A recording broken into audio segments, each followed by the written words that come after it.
Assalamualaikum warahmatullahi wabarakatuh. Di sini saya akan mewawancarai salah satu petugas perpustakaan. Mari.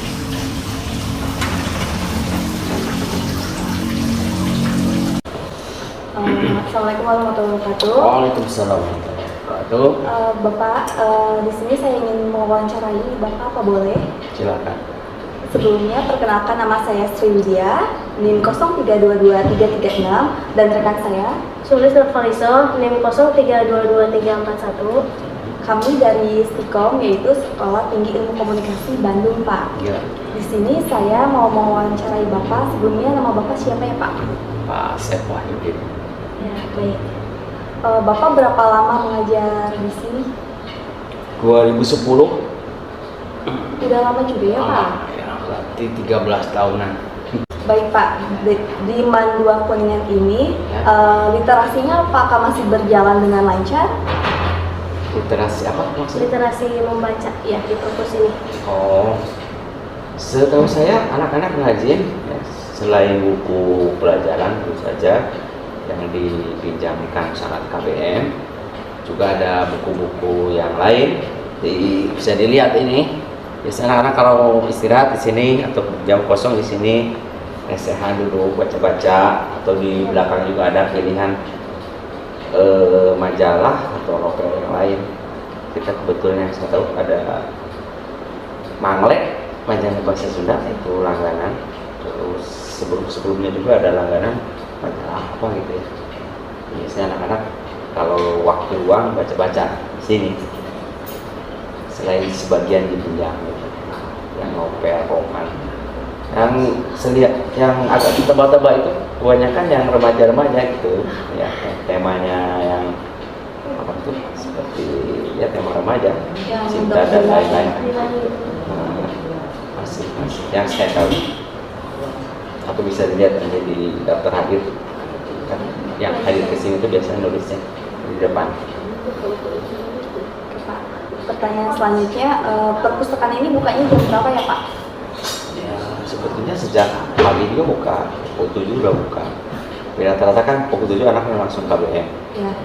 Paling anak kalau ada jam pertama ada buku paket yang dipinjam, biasanya agak telat sedikit lah, 7.15 atau sekitar pukul 7 sudah bisa pinjam gitu. Tapi yang paling sering anak di waktu istirahat ya, atau guru tidak ada, anak-anak ke sini. Oke, kalau perpustakaan ini kan di bawah ini ya, jadi bidang di bawah dinas Taksipanan. Otomatis unsurnya itu dari kepala dinas, sekretaris dinas, bawahnya ada kepala bidang. Kepala bidang ini ya, ada dua bidang. Kalau di dinas ada bidang perpustakaan, ada bidang kearsipan. Di bidang perpustakaan itu terdiri dari subkoordinator, kalau dulu namanya kepala seksi. Karena pembicaraan jabatan berganti struktural fungsional, maka namanya subkoordinator. Subkoordinator yang pertama yang berkaitan dengan pembinaan dan pengembangan, ada subkoordinator bidang pembinaan dan pengembangan perpustakaan. Ada juga subkoordinator layanan perpustakaan sama subkoordinator pengolahan perpustakaan. Itu ada 3 ya, jadi satu bidang ada 3 subkoordinator. Stafnya masing-masing subkord ada 2 sampai 3 staf ya. Nah, terus ditambah ada pustakawan 6 orang ya, pustakawan yang lama 1 orang ya. Nah, sekarang ditambah lagi yang CPNS itu ada 5 orang. Nah, itu tadi di depan ya ada 5 orang pustakawan. Itu susunan yang ada di dinas kearsipan dan perpustakaan, terutama di bidang perpustakaan. Tapi kalau secara di dinasnya selain 2 bidang tentu ada kasubag keuangan dan program, ada juga kasubag kepegawaian ya, dan kepegawaian. Itu susunannya. Kalau di perpustakaan itu tadi jadi satu kepala bidang, 3 subkoordinator, ditambah dengan 6 pustakawan dan staf pelaksana.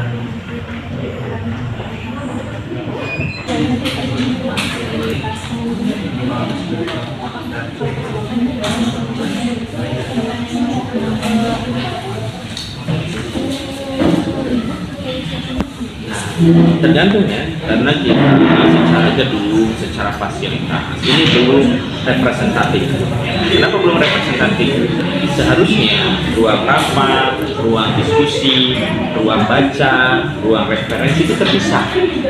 Apalagi ada ruang baca anak, itu terpisah secara umum. Hanya karena memang situasi dan kondisi berkaitan dengan gedung, ya, segini adanya, jadi ya semua aktivitas akan jatuh pada ruang layanan ini.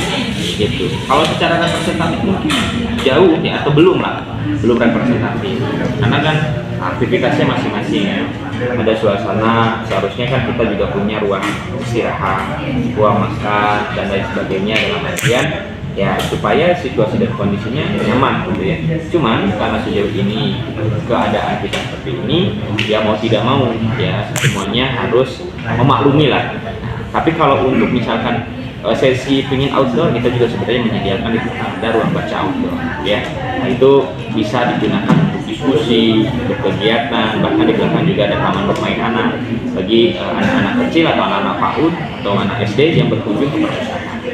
Gitu. Jadi kalau secara situasi dan kondisi ya begini adanya ya, apalagi kalau pas lagi banyak pengunjung ya. Tapi karena setiap hari juga ada satu hari sepi tidak ada pengunjung, tergantung situasi dan kondisi.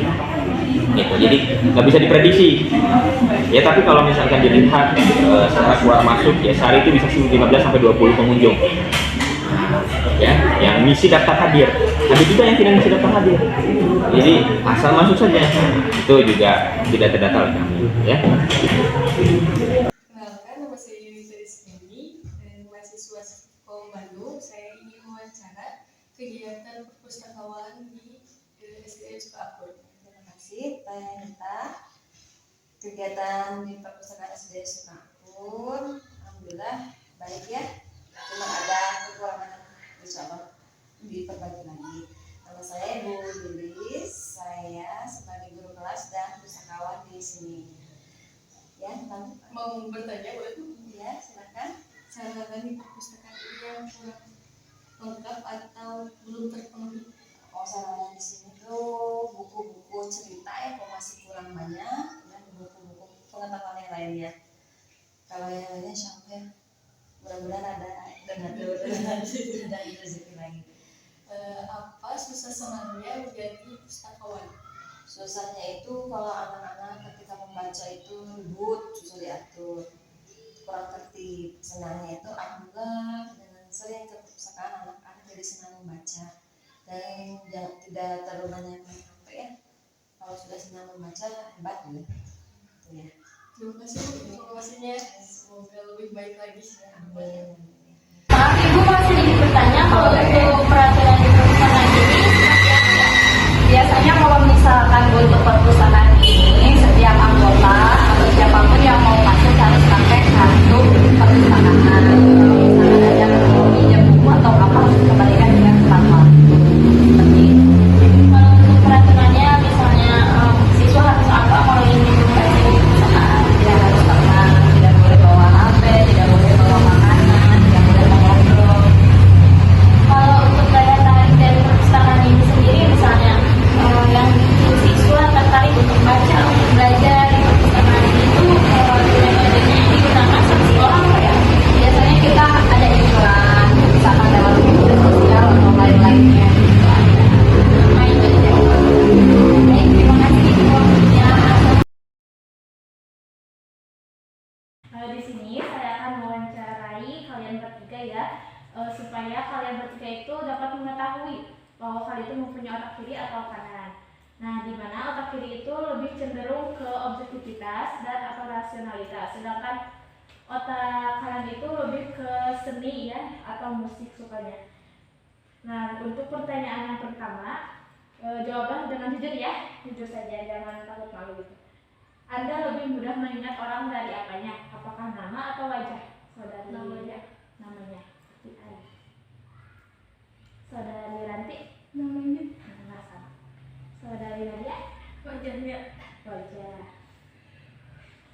Yang kedua, bagaimana jika Anda harus membuat suatu keputusan? Apakah secara logis atau masuk akal atau mengikuti perasaan? Secara logis. Secara logis. Terus mengikuti perasaan. secara logis. Pertanyaan yang ketiga, apakah Anda sadar jam berapa sekarang? Tidak. Sadar. Yang keempat, ketika seseorang berbicara, apa yang menjadi perhatian Anda?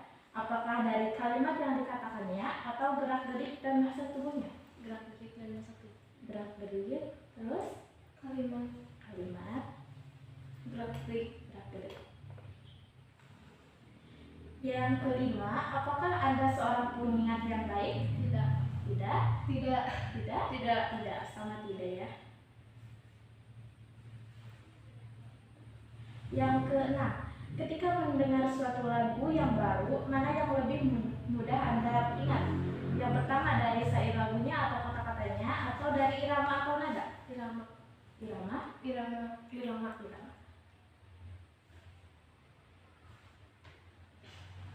Yang ke-7, ketika harus mempelajari suatu mata pelajaran atau bekerja, maka saya akan yang pertama duduk dan mengerjakannya sampai selesai. Yang kedua mencari topik yang menarik dan mengerjakan secara acak sesuai topik yang saya suka.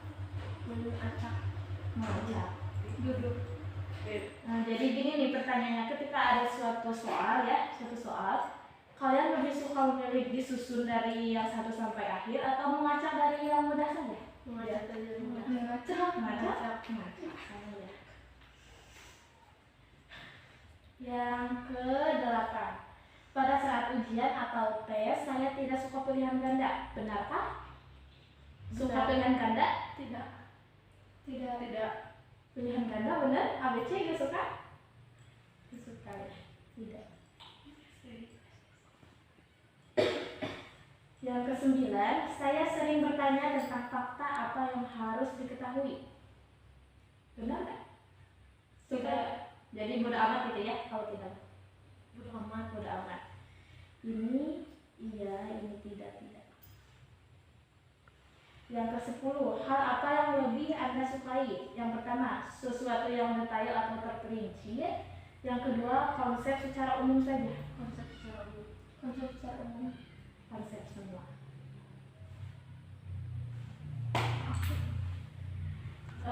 Yang ke-11, bagaimana cara Anda mempersiapkan untuk menghadapi suatu ujian? Yang pertama, dengan menyusun rencana belajar yang jelas dan terjadwal. Yang kedua, belajar secara acak dengan waktu yang berbeda-beda. Yang mana ini? Belajar secara acak gitu ya, jadi sesuai kemauan gitu. Kalau ini? Kalian B. Yang ke-12, saya dapat mengerjakan banyak hal secara sekaligus. Benarkah? Tidak.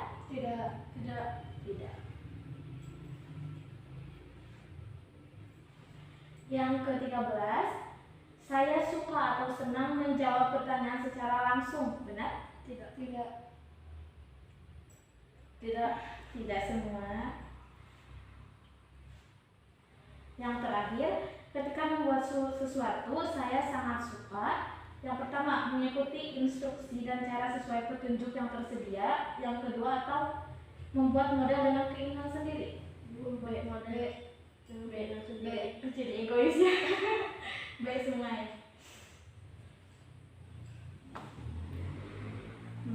Nah, pertanyaannya sudah saya pertanyakannya kepada kalian. Nah, sekarang untuk mengetahui kalian itu mempunyai otak kiri atau otak kanan itu kita bisa jumlahkan ya. Kalau poin A itu lebih ke otak kiri atau kecerdasan objektivitas. Kalau poin B, kebanyakan poin B berarti kalian dominan ke otak kanan ya. Untuk saudari Dea jumlah A-nya 1, 2, 3, 4. Jumlah A-nya 4, berarti otomatis saudari Dea lebih dominan kepada otak kanan ya. Nah gini, jadi dapatkan otak kanannya. Saudari Ranti 1, 2, 3. A-nya lebih kecil dari saudari Dea, hanya 3, dan B-nya 9. Saudari Nadia A-nya 1, 2, lebih sedikit malah ya, ini lebih sedikit, berarti B-nya 10. Nah, jadi kalian bertiga ya lebih dominan kepada otak kanan, dimana otak kanan itu sukanya gini, perfeksionis atau ingin selalu sempurna ya, itu kalian itu. Terus juga logis, bisa dipercaya juga. Kalian itu juga termasuk orang yang berprestasi, selalu merasa benar, jadi tidak mau kalah ya kalian. Terus mencari dan suka bersaing, terbuka terhadap pendapat orang lain dan suka berdebat. Terus juga ini menyukai tantangan ya, atau apa adanya. Profesi dominan otak kalian itu biasanya adanya itu seperti seniman ya, atau pemusik berpenyanyi, terus juga perancang atau desainer, dan juga pemain film atau aktor. Itu adalah dominan otak kanan ya. Terima kasih karena sudah mau diwawancarai. Kenalkan, nama saya Ridwan Maulana dengan NIM 0322232278. Di sini saya akan mewawancarai salah satu siswa dari SMKN 1 Cilengkrang tentang literasi. Langsung saja. Silakan memperkenalkan diri. Perkenalkan, nama saya Arif Fadilah dari kelas 10 akuntansi. Ya, baik, langsung saja ya ke pertanyaannya. Yang pertama, literasi dalam sehari bisa berapa halaman? Biasanya bukan di halaman bisa, tapi di menit, tapi bisa sampai 15 sampai 25 halaman. Oh, baik. Yang terakhir ada literasi dalam kelas? Ada, biasanya literasi di sekolah saya diadakan di hari Jumat. Oh, baik, terima kasih. Ya. Ya, sekian wawancara yang dapat saya sampaikan. Terima kasih. Ya, sekian wawancara yang dapat kelompok kami sampaikan. Kurang lebihnya mohon maaf. Wassalamualaikum warahmatullahi wabarakatuh.